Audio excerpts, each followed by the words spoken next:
ವಿಜಯನಗರ ಜಿಲ್ಲೆ ಹರಪನಹಳ್ಳಿ ತಾಲೂಕಿನ ಹೊಸಕೋಟೆ ಗ್ರಾಮ ಪಂಚಾಯಿತಿಗೆ ಭಾರತ್ ಕಮ್ಯುನಿಸ್ಟ್ ಪಕ್ಷ ಹಾಗೂ ವಿವಿಧ ಸಂಘಟನೆಗಳಿಂದ ವಿವಿಧ ಮೂಲಭೂತ ಸೌಕರ್ಯಗಳನ್ನು ಒದಗಿಸುವಂತೆ ಆಗ್ರಹಿಸಿ ಪ್ರತಿಭಟನೆ ಮಾಡಿ ಮನವಿ ನೀಡಲಾಯಿತು. ಹರಪನಹಳ್ಳಿ ತಾಲೂಕು ಕಮ್ಯುನಿಸ್ಟ್ ಪಕ್ಷದ ಕಾರ್ಯದರ್ಶಿ ಕೆರೆಗುಡಿಹಳ್ಳಿ ಹಾಲೇಶ್ ಮಾತನಾಡಿ, ಕೆರೆಗುಡಿಹಳ್ಳಿಯಲ್ಲಿ ಮೂಲಭೂತ ಸೌಕರ್ಯಗಳಾದ ವಸತಿ ರಹಿತ ಹಾಗೂ ನಿವೇಶನ ರಹಿತ ಫಲಾನುಭವಿಗಳ ಸಮೀಕ್ಷೆ ನಡೆಸಿ ಅರ್ಹ ಫಲಾನುಭವಿಗಳಿಗೆ ಆಶ್ರಯ ಕಲ್ಪಿಸಬೇಕು. ಕೆರೆಗುಡಿಹಳ್ಳಿಯಿಂದ ಹೊಸಕೋಟೆವರೆಗೆ ರಸ್ತೆ ರಿಪೇರಿ ಮಾಡಿಸಬೇಕು. ಬಡವರಿಗೆ ಹಕ್ಕು ಪತ್ರವನ್ನು ನೀಡಬೇಕು. ಕೆರೆಗುಡಿಹಳ್ಳಿ ಗ್ರಾಮದಿಂದ ದಿದ್ದಿಗೆ ಕಲ್ಲೇಶಪ್ಪನ ಮನೆಯಿಂದ ಎಚ್.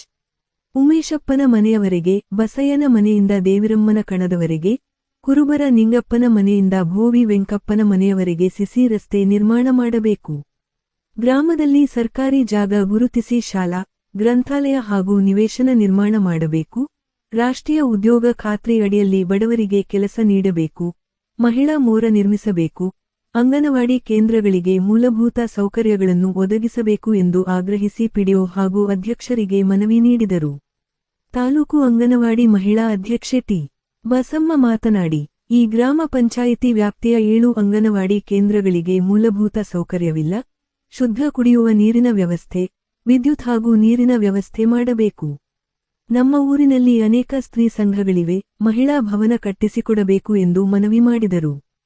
ಪಿಡಿಒ ಸಂಗಪ್ಪ ಮನವಿ ಸ್ವೀಕರಿಸಿ ಮಾತನಾಡಿ, ನಮ್ಮ ಗ್ರಾಮ ಪಂಚಾಯಿತಿ ವ್ಯಾಪ್ತಿಯಲ್ಲಿ ಬರುವ ಎಲ್ಲ ಅಂಗನವಾಡಿಗಳಿಗೆ ಸರ್ಕಾರದ ಆದೇಶದಂತೆ ಶುದ್ಧ ಕುಡಿಯುವ ನೀರಿನ ವ್ಯವಸ್ಥೆಯನ್ನು 1 ವಾರದಲ್ಲಿ ಸಮಸ್ಯೆ ಬಗೆಹರಿಸಿ ಕೊಡುತ್ತೇನೆ. ನರೇಗಾ ಯೋಜನೆಯಡಿ ಮಹಿಳಾ ಘಟಕ ನಿರ್ಮಿಸಿ ಕೊಡುತ್ತೇನೆ. ಎಲ್ಲ ಕಾಮಗಾರಿಗಳನ್ನು ಯೋಜನೆಗೆ ಸೇರಿಸಿ ಸಂಬಂಧಪಟ್ಟ ಇಲಾಖೆಗೆ ಸಂಪರ್ಕಿಸಿ ಕೆಲಸಗಳನ್ನು ಮಾಡಿಕೊಡುವುದಾಗಿ ಭರವಸೆ ನೀಡಿದರು. ಈ ಸಂದರ್ಭದಲ್ಲಿ ಗ್ರಾಮ ಪಂಚಾಯಿತಿ ಅಧ್ಯಕ್ಷರಾದ Karibasappa, U. M. Veerayya, D. Maralusiddappa, G.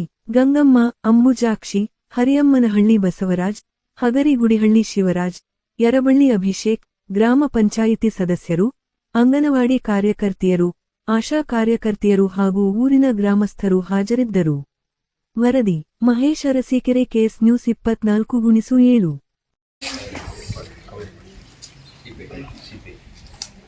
CPI ಸಂಘಟನೆ ವತಿಯಿಂದ ನಮ್ಮ ಗ್ರಾಮ ಪಂಚಾಯಿತಿ ವ್ಯಾಪ್ತಿಯ ಎಲ್ಲ ಹಳ್ಳಿಗಳಿಗೆ ಸಂಬಂಧಪಟ್ಟಂತೆ, ಅದರಲ್ಲಿ ಮುಖ್ಯವಾಗಿ ನಮ್ಮ ಪಂಚಾಯಿತಿಗೆ ಸಂಬಂಧಪಟ್ಟಂಥ ಏನು ಯೋಜನೆಗಳಿದಾವೆ, ಜೊತೆಗೆ ಬೇರೆ ಬೇರೆ ಇಲಾಖೆಗೆ ಸಂಬಂಧಪಟ್ಟ ಯೋಜನೆಗಳ ಮನವಿ ಪತ್ರವನ್ನು ನಮ್ಮ ಕಾಮ್ರೇಡ್ ಆಲೇಶಣ್ಣ ಅವರು ಸಂಘಟನೆ ಮೂಲಕ ಈ ನಮ್ಮ ಅಧ್ಯಕ್ಷರ ಮುಖಾಂತರ ಸಲ್ಲಿಸಿದ್ದಾರೆ. ಈ ವಿಚಾರವಾಗಿ ತಮ್ಮಲ್ಲಿ ನಾನು ಹೇಳ್ಕೊಳ್ಳೋದೇನೆಂದರೆ, ಆ್ಯಕ್ಚುಲಿ ಅಂಗನವಾಡಿ ಕೇಂದ್ರಗಳಿಗೆ ಮೂಲಭೂತ ಸೌಕರ್ಯ, ಅಂಗನವಾಡಿ ಮತ್ತು ಶಾಲೆಗಳಿಗೆ ಮೂಲಭೂತ ಸೌಕರ್ಯ ಒದಗಿಸಬೇಕಾಗಿದ್ದು ನಮ್ಮ ಮೂಲ ಕರ್ತವ್ಯ.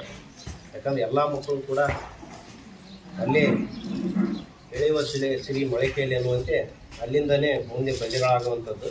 ಹಾಗಾಗಿ ನಾನು ಈ ಮೂಲಕ ತಮ್ಮಲ್ಲಿ ಈಗಾಗಲೇ ನಮ್ಮ ಶ್ರೀನಿವಾಸ ಸಾಹೇಬರು ಕೂಡ ಆದೇಶ ಮಾಡಿದ್ದಾರೆ, ಎಲ್ಲ ಅಂಗನವಾಡಿ ಕೇಂದ್ರಗಳಿಗೆ ಶುದ್ಧ ಕುಡಿಯುವ ನೀರಿನ ಕ್ಯಾನು ಮತ್ತು ಕಾರ್ಡನ್ನು ಒದಗಿಸ್ಬೇಕಂತೇಳಿ. ಈಗ ಒಣಕಟ್ಟಿ ಗ್ರಾಮದಲ್ಲಿ ಮಾತ್ರ ಇದು ಶುದ್ಧ ಕುಡಿಯುವ ಘಟಕ ಇರಲಿಲ್ಲ, ಮೊನ್ನೆ ಅದು ಕೂಡ ಶುರುವಾಗಿದೆ.